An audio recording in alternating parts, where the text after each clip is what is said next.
Hello friends, मैं आपको आज कक्षा 8 के विज्ञान पाठ्य पुस्तक बताने जा रहा हूँ।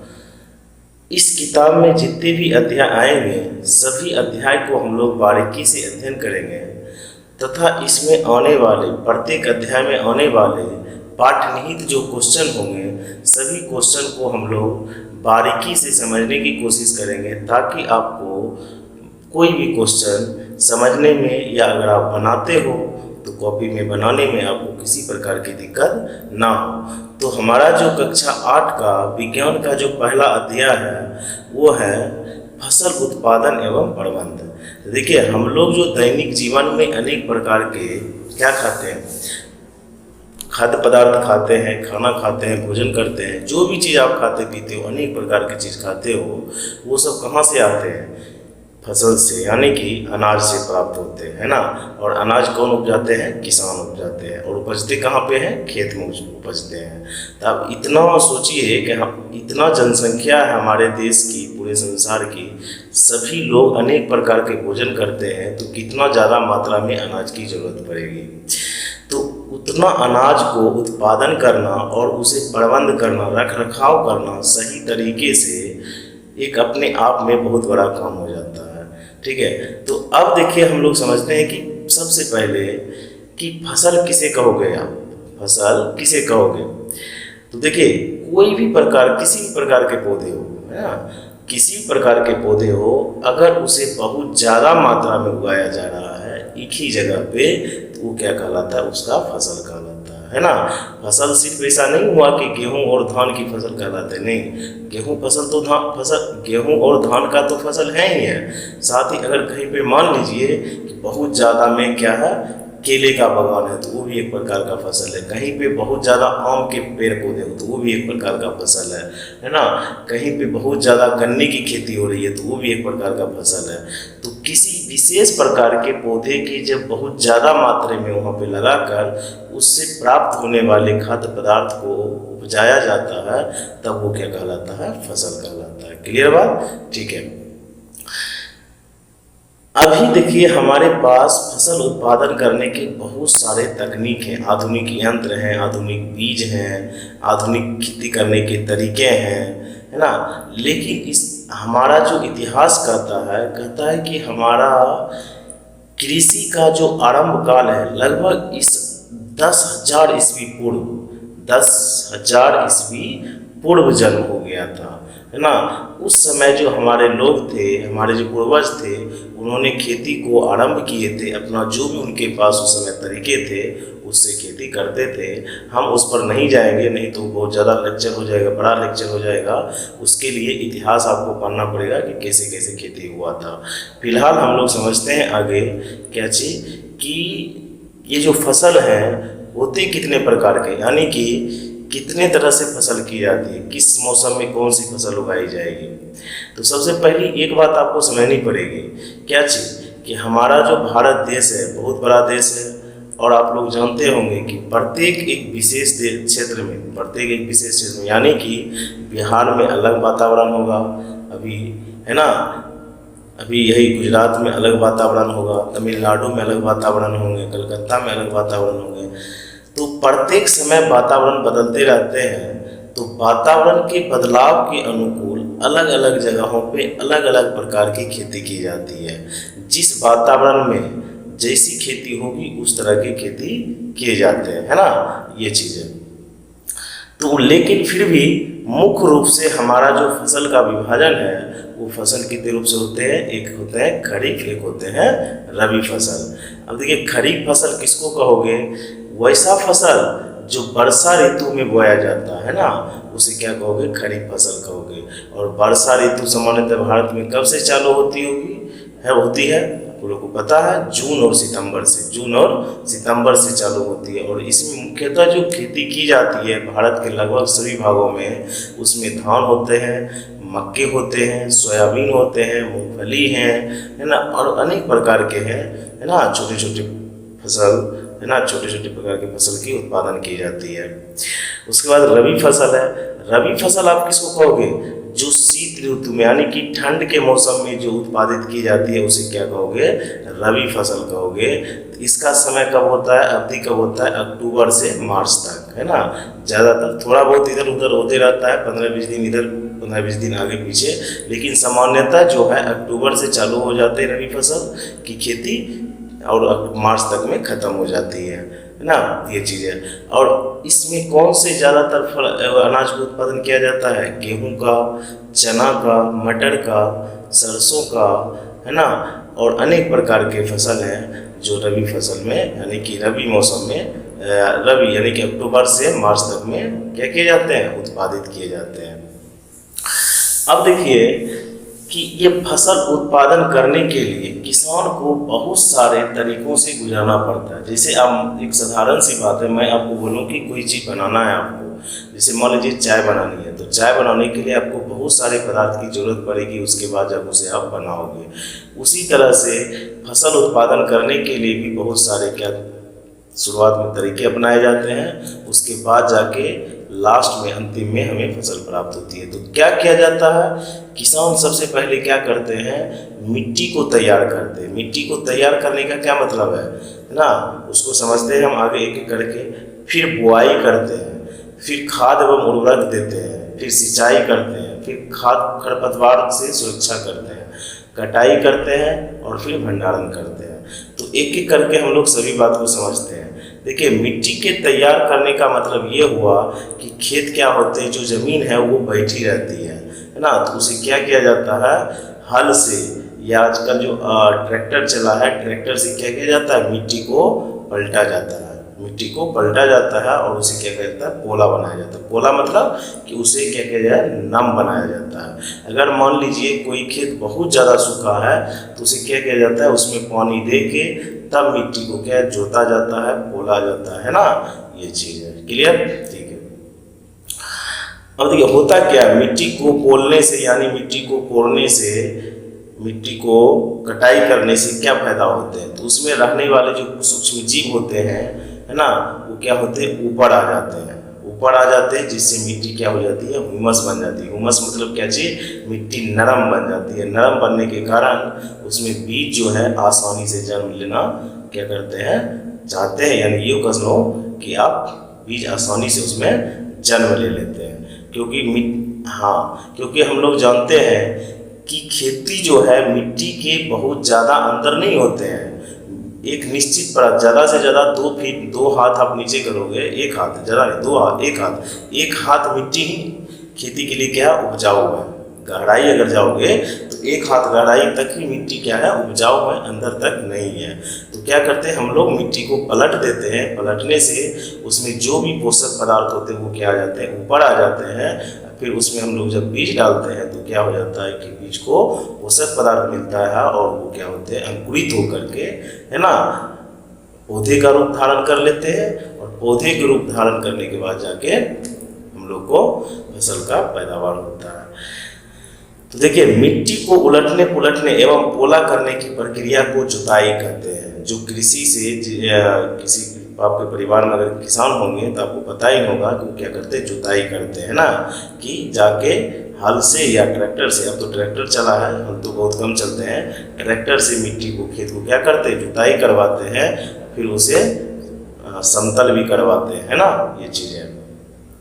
तो देखिए, अभी जो कृषि करने के लिए जो औजार आए हैं, बहुत सारे तकनीक औजार हैं, लेकिन शुरुआत में जो औजार थे वो क्या थे कि कुदाल वगैरह। कुदाल का नाम आपने सुना होगा कि कुदाल थे, है ना, हल सैफ्ट थे। हल सैफ्ट मतलब कि जो हल होते हैं, है ना, उसमें जो लकड़ी बने होते हैं उसे हल सैफ्ट कहते हैं।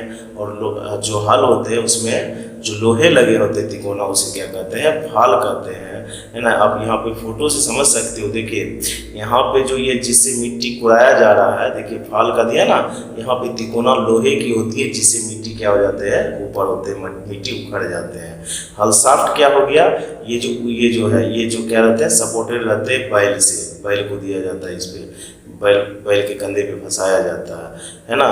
ये क्या हो गया, हल सैफ्ट। और इससे क्या किया जाता है, जोत किया जाता है ना। ये जो ऊपर पे है इसे क्या बोला जाता है, जोत बोला जाता है।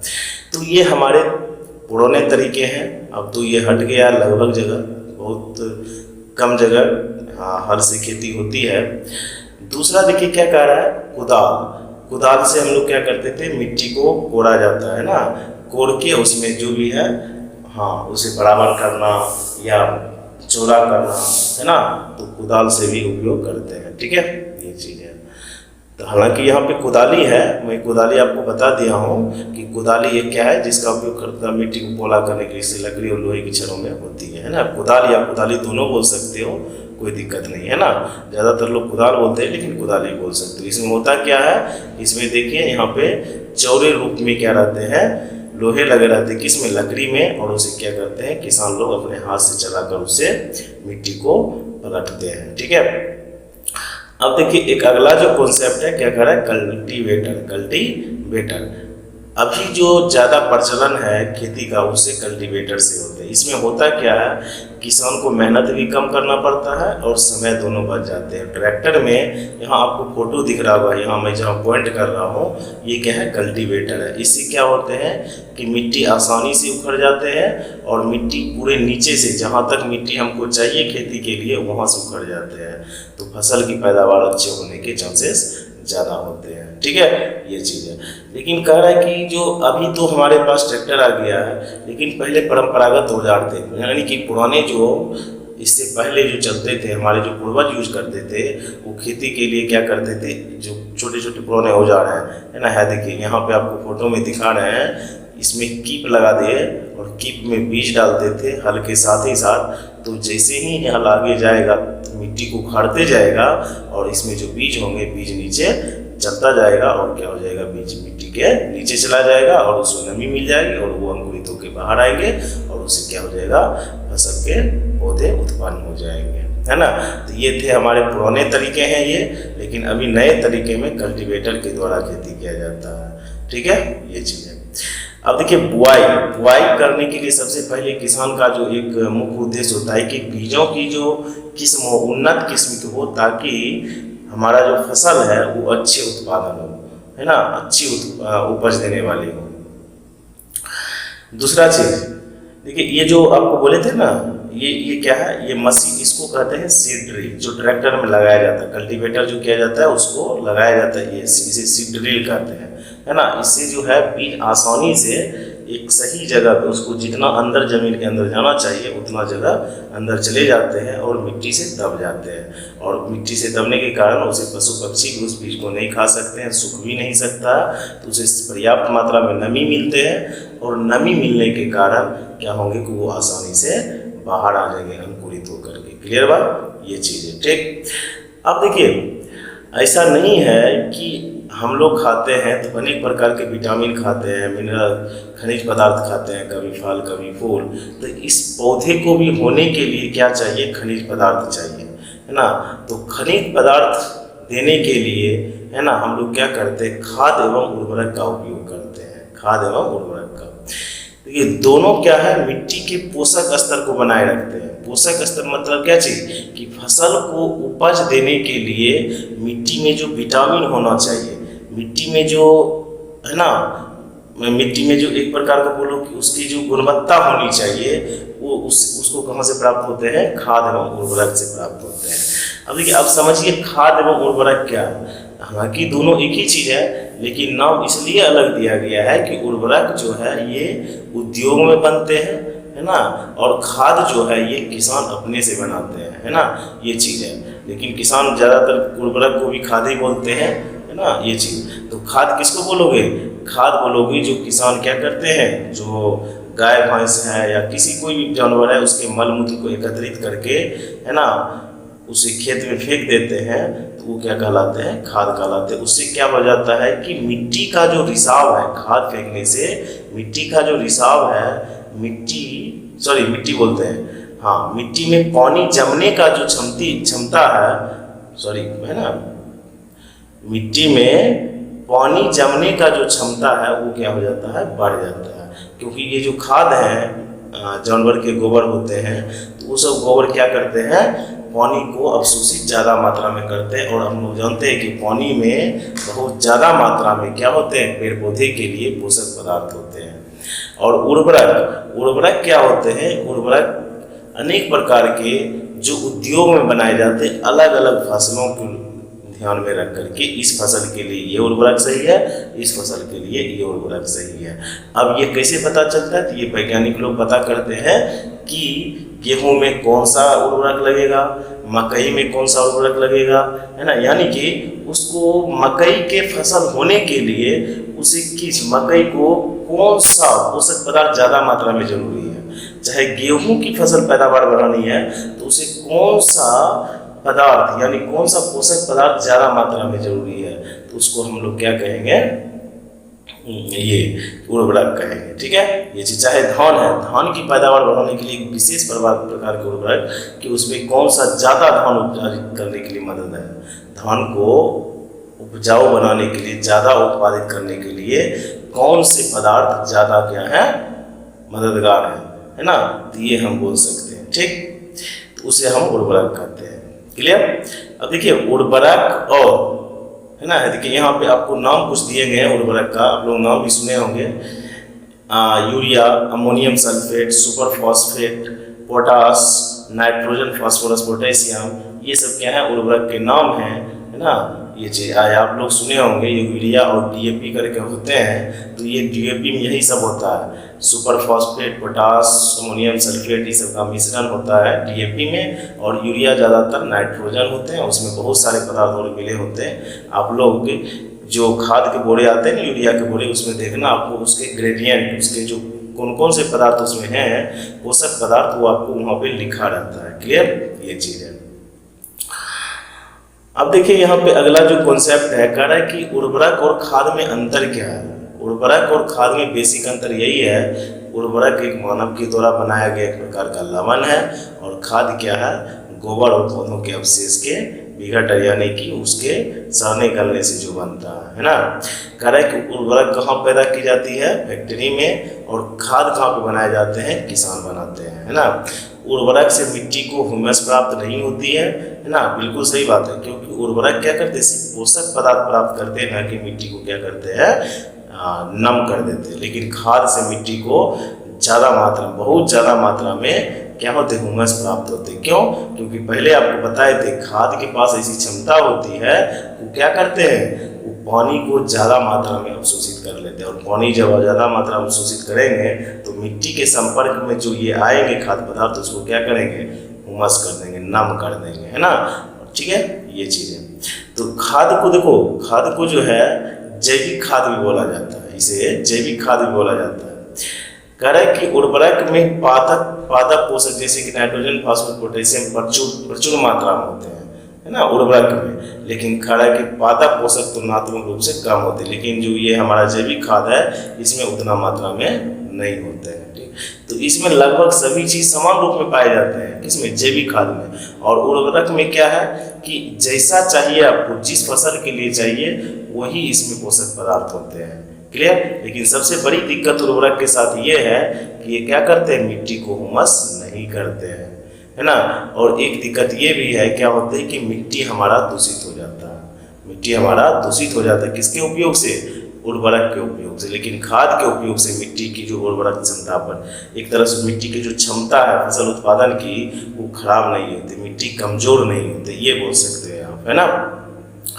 यहाँ पे देखिए क्या कह रहा है कि खाद से लाभ क्या है, वही सब जो मैंने आपको बताए हैं कि मिट्टी की जल धारण क्षमता में वृद्धि हो जाती है, मिट्टी भुरभुरी और सलंद्र हो जाती है, नम हो जाती है, और इसमें जीवाणुओं की संख्या में वृद्धि होती है। और आप लोग पता है कि छोटे छोटे जीवाणुओं की मिट्टी में बढ़ने से क्या होंगे कि मिट्टी की उर्वरक क्षमता यानी कि मिट्टी की कैपेबिलिटी, है ना, बढ़ जाएगी और फसल उससे ज़्यादा उत्पादन होंगे।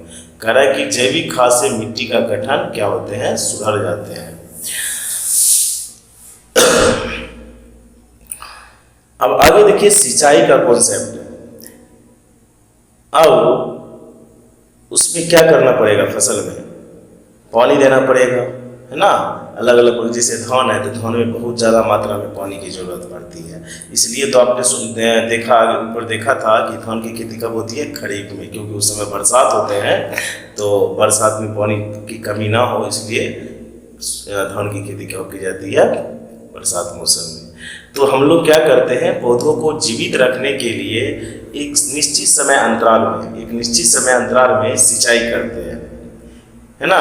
और सिंचाई के बहुत सारे तकनीक हैं। पहले शुरुआत में जो भी था तकनीक हमारे पूर्वज द्वारा, वो अलग अलग प्रकार के तकनीक थे, तरीके थे। लेकिन अभी जो फिलहाल है लगभग पूरे देश में, हमारे देश में वो तरीका यही है कि पंपिंग सेट से, पंप सेट जो होता है ना, जिसको आप लोग क्या बोलते हो, मशीन बोलते हो, है ना, उसी से क्या किया जाता है, पानी पटाया जाता है, पानी खेत में सिंचाई किया जाता है। लेकिन शुरुआती में जो तरीके थे हमारे पूर्वज जो अपनाते थे, उनके पास उतना उस समय यंत्र नहीं थे, आधुनिक तकनीक नहीं थी, इसलिए वो क्या करते थे, ये सब जो तरीके देख रहे हो आप यहाँ पे फोटो पे, ये सब तरीके खेती करने के लिए क्या करते थे, अपनाते थे। यानी कि पानी पहुँचाने के लिए, खेत में पानी पहुँचाने के लिए ये सब तरीके अपनाते थे। क्लियर, ये चीज़ है। अब देखिए, कह रहा है कि सिंचाई का जो सबसे आधुनिक विधि है, अभी जो हम लोग क्या करते हैं, कह रहा है कि एक है छिड़काव तंत्र।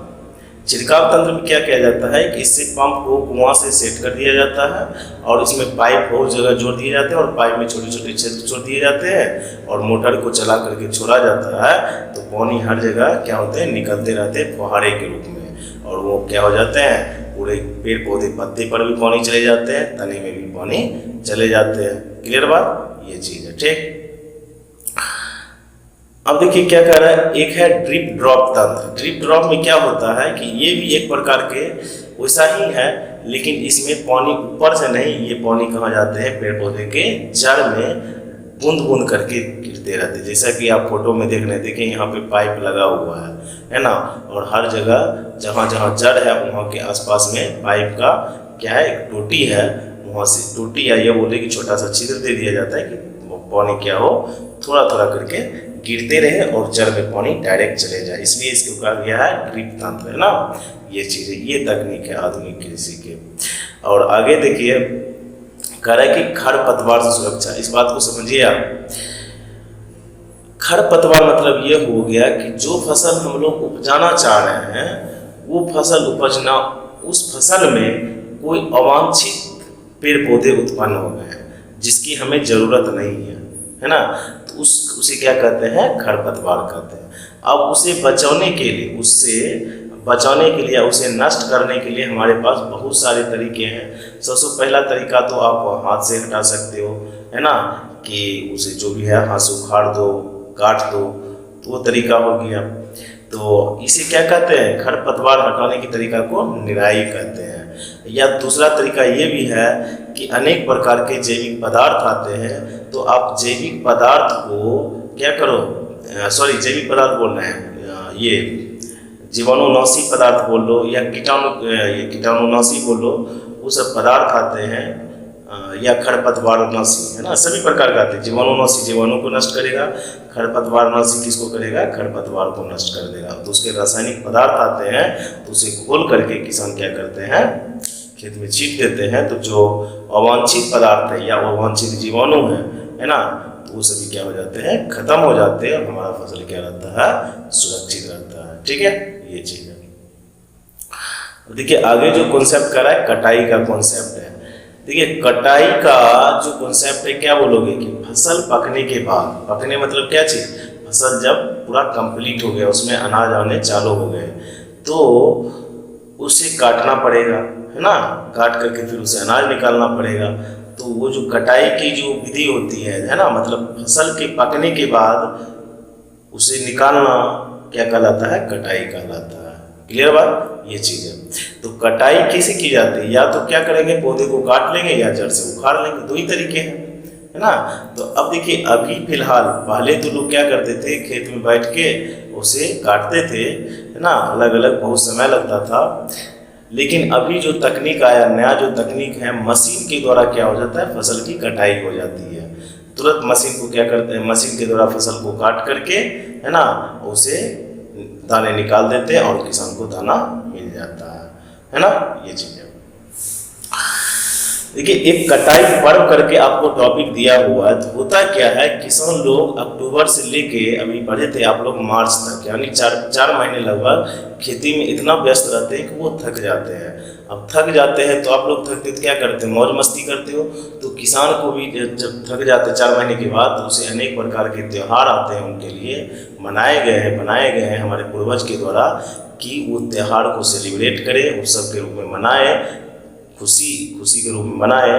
तो उससे क्या होते हैं, जितने भी कठोर परिश्रम उन्होंने किए थे सभी क्या हो जाते हैं, खत्म हो जाते हैं। यानी कि उसका जो दर्द होता है वो सब खत्म हो जाते हैं और वो खुशीपूर्वक जीवन फिर व्यतीत करना चालू करते हैं। तो कटाई के बाद जो मुख्यतः पर्व त्यौहार आते हैं वो अलग अलग क्षेत्रों में अलग अलग त्यौहार आते हैं, लेकिन हमारे जो देश में ज़्यादातर त्यौहार मनाए जाते हैं वो है पोंगल, बैसाखी, होली, दिवाली, नवन्या एवं बिहू। ये सब क्या है, त्यौहार है जो हमारे देश के अलग अलग क्षेत्रों में मनाए जाते हैं। अब देखिए, अनाज तो कट गया है, लेकिन ऐसा थोड़े है कि अनाज आपने काटा निकाला और तुरंत उसे क्या कर दोगे, खत्म कर दोगे, खा लोगे, नहीं खाओगे। तो उसे क्या करना पड़ेगा, हमें 1 साल तक रखना पड़ेगा, क्योंकि वही अनाज को क्या करना है, हमें 1 साल तक चलाना। फिर अगले साल दूसरा उत्पादन होगा तो उस फसल को खाएंगे, उस अनाज को खाएंगे। अरे बात समझ में? तो उसको क्या करना पड़ेगा, सुरक्षित रखना पड़ेगा, उस अनाज को सुरक्षित रखना पड़ेगा। और अनाज को सुरक्षित रखने के जो तरीके हैं वो क्या कहलाता है, भंडारण, है ना। अब अनाज को हमें किससे बचाना पड़ेगा, नमी से बचाना पड़ेगा। नमी कहने का मतलब क्या चाहिए, उसमें पानी नहीं होनी चाहिए। पानी अगर होंगे तो क्या हो जाएंगे, खराब हो जाएंगे। नमी कम मात्रा में होनी चाहिए। इसलिए आप देखते होंगे कि फसल उत्पादन के बाद किसान अक्सर क्या करते हैं, अपने अनाज को सुखाते हैं ताकि उसमें नमी कम हो जाए और उसमें जीवाणु वगैरह कम जन्म ले, जिससे फसल अनाज क्या रहेगा, सुरक्षित रहेगा। कीट से आपको बचाना पड़ेगा फसल को, है ना। चूहों और सूक्ष्म जीवों से बचाना पड़ेगा, है ना, क्योंकि चूहों ने अगर अनाज के कुतर के खराब कर दिए तो फिर वो ना खाने लायक रहेंगे और ना ही वो बेचने लायक रहेंगे, तो वो क्या हो जाएंगे, बर्बाद हो जाएंगे, है ना। तो इस तरह से क्या करना है, इस सबसे बचाने के लिए बहुत सारे तरीके अपनाए गए हैं। एक जैसे है साइलो करके है, देखिए आपको फोटो में दिया गया है। तो ये क्या है, अनाज भंडारण का एक सिस्टम है। इसमें क्या किया जाता है, अनाज को रख दिया जाता है और जब ज़रूरत पड़ती है उसे निकाल करके लोगों के बीच में बेचा जाता है, यूँ कहने की बांटा जाता है ना, जो भी है ना, ये चीज़ है। अब देखिए दूसरा एक भंडारगिरी करके है। यहाँ पे क्या किया गया, अनाज को ला के रख दिया गया है और यहाँ पे जो भी है तरीके, दवाई का छिड़काव कर देना, चूहों से बचाना, है ना, नमी से बचाना, सभी चीज़ें यहाँ पे बचा कर इसे रखा जाता है और जब ज़रूरत पड़ती है तब इसे क्या किया जाता है, लोगों के बीच में बेचा जाता है या बांटा जाता है ना, ये चीज़ है। अब देखिए ये सब हो गया फसल के उत्पादन और प्रबंधन के बारे में कि हम लोग यानी कि किसान लोग फसल कैसे उत्पादित करते हैं और कैसे प्रबंध करते हैं, उसे कैसे रखते हैं। अब इसमें जो सारांश है, सारांश क्या करे, आप एक एक सारांश में बहुत सारे बात छुपे होते हैं तो उसको आपको बारीकी से समझनी है। या मान लीजिए कभी कभी होता है क्या, पूरा चैप्टर पढ़ने के बाद कुछ टॉपिक कहीं छूट जाते हैं, तो अगर आप सारांश पढ़ लेते हो तो आपको पता चलेगा अच्छा ये भी होता है ना। तो कह रहा है कि अपनी बढ़ती हुई जनसंख्या को भोजन प्रदान करने के लिए हमें विशिष्ट कृषि पद्धतियों को अपनाना होता है। बिल्कुल सही बात है। देखिए हमारा जो जनसंख्या है बहुत ज़्यादा तेज़ी से बढ़ रहा है, वो आपको भी पता होगा, है ना। तो जनसंख्या जैसे जैसे बढ़ती जा रही है उसके लिए खाना, कपड़ा, मकान की ज़रूरत भी बढ़ती जा रही है। तो सबसे ज़्यादा क्या है, भोजन पदार्थ की ज़रूरत है। तो हमें क्या करना पड़ रहा है कि अनेक प्रकार के उन्नत किस्म के तरीके अपनाने पड़ रहे हैं खेती के लिए, ताकि अनाज की पैदावार ज़्यादा हो और किसी भी नागरिक को, किसी भी बच्चे को, किसी भी आदमी को क्या करना, अनाज की कमी ना हो। दूसरा कह रहा है किसी स्थान पर उगाए जाने वाला एक ही प्रकार के पौधे को क्या कहोगे आप, फसल कहोगे। बताए थे ना आपको, क्या चीज़ फसल किसको कहोगे, किसी स्थान पर एक ही प्रकार के जब बहुत सारा पौधे उगाए जाते हैं तो वो क्या, उसका क्या कहलाता है, वो फसल कहलाता है।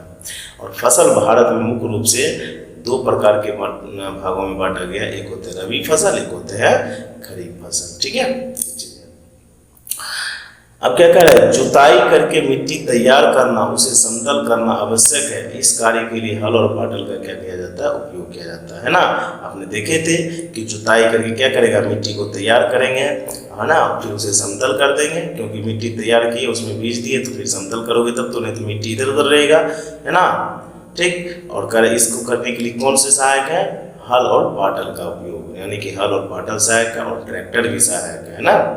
कह रहा है बीजों को उचित गहराई पर बोना, उनके बीच उचित दूरी रखना अच्छी उपज के लिए आवश्यक है। बिल्कुल कह रहा है कि बीजों की अच्छी किस्म का चयन करके स्वस्थ बीजों को बोया जाता है। सीड ड्रिल की सहायता से बुआई की जाती है। तो है ना, अगर बीज सही जगह पे जाएगा, निश्चित गहराई पे जाएगा, ना ही ऊपर रह जाए ना ही ज़्यादा अंदर चल जाए, अगर एक उचित जगह पे जहाँ उसको जाना चाहिए वहाँ पे अगर चला गया बीज, तो उससे क्या होते हैं कि आसानी से वो अंकुरित होते हैं और फसल की पैदावार अच्छी होती है। कारण मिट्टी में पोषक की समृद्धि और पुनः पूर्ति की आवश्यकता होती है, जिसे कार्बनिक खाद तथा उर्वरक के उपयोग से किया जाता है। अब मिट्टी में पोषक, देखिए बार बार खेती होने से क्या होगा, उसकी जो क्षमता है वो घट जाएगी, उसकी जो क्षमता है घट जाएगी, और क्षमता घटने के कारण फिर अगले बार जब खेती की जाएगी तो वो खेती अच्छे से नहीं हो पाएंगे। तो इसलिए क्या कह रहा है कि हमें उसे क्या करना चाहिए, उसमें कार्बनिक खाद का उपयोग करना चाहिए, ना कि उर्वरक का। उर्वरक क्या करता है, मिट्टी को कमजोर कर देता है। फसलों की नई किस्मों के आने से रासायनिक उर्वरकों के उपयोग में बहुत वृद्धि हुई है। अब एक हमारे पास मजबूरी ये भी है कि हम कार्बनिक खाद का उपयोग करेंगे तो हमें फसल की जो पैदावार है वो थोड़ी सी कम मात्रा में मिलेगी, लेकिन उर्वरक का उपयोग करेंगे तो हमें क्या होगा, ज़्यादा मात्रा में मिलेगा। खाद में कम मात्रा में और उर्वरक में ज़्यादा मात्रा में। ठीक है, कह रहा उचित समय एवं अंतराल पर फसल को जल देना क्या कहलाता है, सिंचाई। आप लोग पढ़ चुके हो कि हम लोग जो फसल लगाते हैं उसे क्या है, पानी की भी जरूरत पड़ती है। देखिए निश्चित समय अंतराल में हम लोग क्या करते हैं, उसमें पानी देना चालू करते, तो क्या कहलाता है, सिंचाई कहलाता है। क्लियर। कारण निराई में अवांछित एवं बिना उगाए पौधे हटाया जाता है, जिसे क्या कहते हैं, खरपतवार कहते हैं। देखिए निराई में क्या किया जाता है, अवांछित एवं बिना उगाए पौधे को खत्म किया जाता है। ठीक है ना। अवांछित पौधा किसको बोलोगे, जो खरपतवार होते हैं उसे। ठीक है, तो वही कह रहा है कि अवांछित पौधा क्या कहलाता है, खरपतवार कहलाता है। उसे नष्ट करने के बहुत सारे तरीके हैं, या तो हाथ से अलग कर लो आप, या उसे क्या कर लो, ये रासायनिक पदार्थ के छिड़काव करके दूर कर लो, है ना। और देखिए जीवाणु भी बहुत सारे होते हैं, तो खरपतवार को नष्ट करने के लिए जो आते हैं उसको क्या कहते हैं, खरपतवारनाशी। और कीटाणु को जो नष्ट करने के लिए आते हैं उसे क्या कहते हैं, कीटाणुनाशी। उर्वरक, या ये पढ़ करके कह ले कि फसल की क्या दवाई है, क्या वो दवाई है। दानों को भूसों से अलग करना क्या कहलाता है, थ्रेसिंग कहलाता है। दानों को भूसों से अलग करना थ्रेसिंग, है ना। जो दाना है उसको भूसा से अलग करना क्या कहलाएगा, थ्रेसिंग। कि जो फसल है उसको क्या करोगे, भूसा है उसके साथ में क्या रहते हैं, उसके डंठल भी रहते हैं, तो डंठल से अलग करना क्या कहलाएगा, थ्रेसिंग कहलाएगा। बीजों को पीड़कों एवं सूक्ष्म जीवों से संरक्षित करने के लिए उचित भंडारण क्या है, बहुत ज़्यादा जरूरी है। क्योंकि अगर बीज को हम लोग क्या करेंगे, छोटे छोटे जो जीव हैं उससे नहीं बचाएंगे तो फिर क्या हो जाएगा, वो बीज हमारा सुरक्षित नहीं रह पाएगा, और सुरक्षित नहीं रह पाएगा तो फिर किसान की जो फसल के उत्पादन है वो क्या होंगे, घट जाएंगे। कह रहा है कि पशुओं को पालकर भी खाद्य पदार्थ प्राप्त किए जाते हैं। बिल्कुल, बहुत सारे पशु हैं जिससे हमें क्या प्राप्त होते हैं, अनेक प्रकार के खाद्य पदार्थ प्राप्त होते हैं। किसी से मांस प्राप्त होता है, किसी से ऊन प्राप्त होता है, किसी से दूध प्राप्त होता है ना।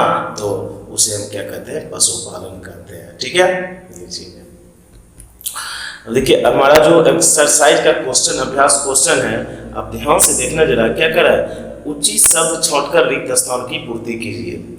एक स्थान पर एक ही प्रकार की बड़ी मात्रा में उगाए गए पौधे को क्या कहोगे, बिल्कुल क्या कहोगे, फसल कहोगे।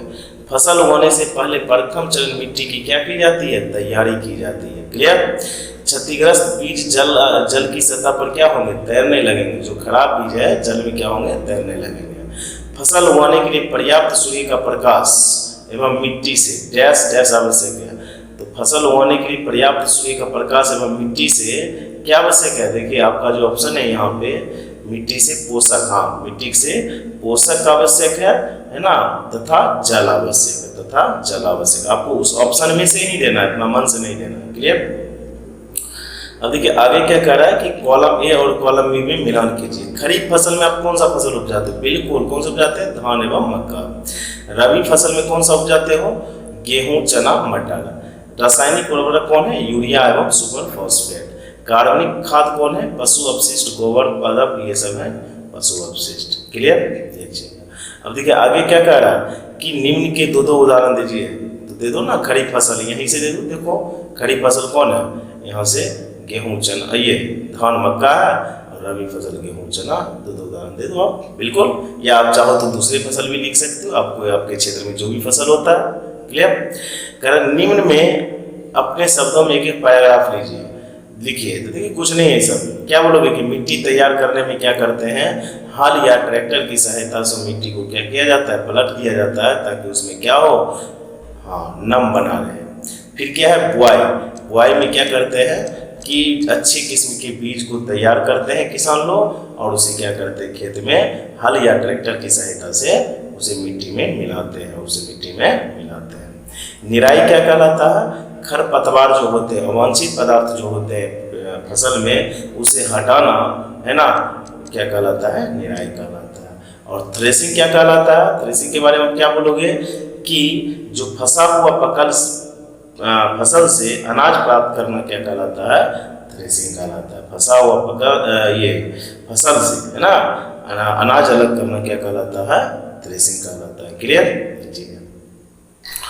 करेक्ट, स्पष्ट कीजिए उर्वरक खाद से किस प्रकार भिन्न। बिल्कुल, अभी तुरंत पढ़े उर्वरक खाद में अंतर। आप क्या बोलोगे, उर्वरक जो है क्या होते हैं, ये उद्योग में बनाए जाते हैं, जबकि खाद किसानों के द्वारा बनाए जाते हैं। उर्वरक क्या है, किसी विशेष फसल के लिए वो उर्वरक विशेष होते हैं, लेकिन खाद क्या है, सभी फसल के लिए होते हैं। उर्वरक नमी बनाने की क्षमता नहीं रखते हैं, जबकि खाद क्या करते हैं, नमी बनाने की क्षमता रखते हैं। किसमें, मिट्टी में। क्लियर बात, ये चीज़ है। उर्वरक क्या है, किसान को अच्छे खासे इसके लिए पैसे देने पड़ते हैं उर्वरक के लिए, लेकिन खाद को क्या है, किसान अपने घर में आसानी से बिना किसी पैसे के खर्चे से बना सकते हैं। क्वेश्चन नंबर 6 देखिए क्या कह रहा है कि सिंचाई किसे कहते हैं, जल संरक्षित करने वाली सिंचाई की 2 विधियों का वर्णन कीजिए। सिंचाई किसे कहोगे, आप पढ़े हो ना, सिंचाई किसको कहोगे कि निश्चित समय अंतराल के बाद फसलों में पानी देना क्या कहलाता है, सिंचाई कहलाता है। कह रहा है कि जल संरक्षित करने वाले, तो जल को संरक्षित करना कौन कौन सा विधि है ना, जल के द्वारा, नल के द्वारा, कुआं के द्वारा अगर पानी उपयोग करते हो है ना, तो क्या होगा, जल थोड़ा सा सुरक्षित रहेगा, ज़्यादा बर्बाद नहीं होगा। क्लियर। कह रहा है यदि गेहूं को खरीफ ऋतु में उगाया जाए तो क्या होगा, गेहूं को, अब सोचिए जगह कि गेहूं को अगर खरीफ ऋतु में उगाओगे तो खरीफ ऋतु में कौन होते हैं, वर्षा के मौसम ज़्यादा होते हैं, और वर्षा के मौसम ज़्यादा होगा तो क्या होगा कि गेहूं है जो डूबा रहेगा, उसका पेड़ पौधा डूबा रहेगा, लेकिन गेहूं को ज़्यादा मात्रा में पानी की ज़रूरत नहीं होती है। तो इसलिए क्या बोलोगे कि गेहूं को अगर खरीफ ऋतु में उगाया जाए तो उसकी पैदावार कम होगी है ना, और उससे क्या होगा कि किसान को बहुत ज़्यादा लागत भी पड़ जाएगा इसको उपजाने में। क्लियर। कह रहा है खेत में लगातार फसल लगाने से मिट्टी पर क्या प्रभाव पड़ता है। बिल्कुल, खेत में अगर आप लगातार फसल लगाते हो तो मिट्टी की जो उर्वरा शक्ति है, उसकी जो मजबूती है, उसमें जो खनिज पदार्थ है वो कम पड़ जाएंगे, और कम पड़ने से क्या होगा, उसकी जो क्षमता है वो धीरे धीरे कमज़ोर होती चली जाएगी।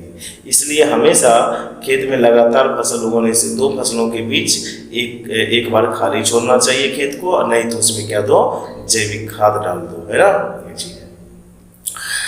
अब देखिए क्या कह रहा है कि खरपतवार क्या, हम उनका नियंत्रण कैसे कर सकते हैं। तो खरपतवार आप किसको बोलोगे, आप पढ़े हो क्या चीज़, पेड़ पौधे में जितने भी प्रकार के अवांछित होते हैं उसको क्या कहोगे आप, खरपतवार कहोगे। अवांछित पेड़ पौधे, अवांछित पेड़ पौधे हैं उसको क्या कहोगे, खरपतवार कहोगे। क्लियर बात, ठीक है।